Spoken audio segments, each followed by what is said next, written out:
There we go, South Bend. Off! Really? The National Weather Service in northern Indiana has issued a severe thunderstorm warning for southern Elkhart County, Indiana, western Noble County in northeastern Indiana, northeastern Kosciuszko County, Indiana, until 11:30 p.m. Eastern Daylight Time.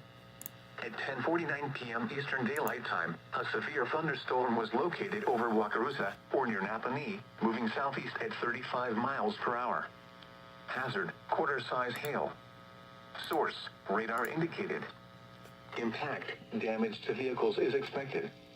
Locations impacted include Goshen, Napanee, Ligonier, Syracuse, Wakarusa, Milford, North Webster, New Paris, Benton, Locke, Cromwell, Nat Lake, Southwest, Foraker, Lake Wawasee, Gravelton, Duard Lake and Oakwood Park. For your protection, move to an interior room on the lowest floor of a building.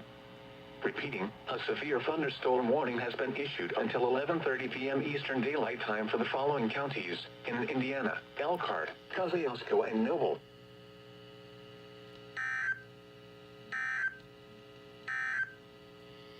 This is No Weather Radio Station W. Boy.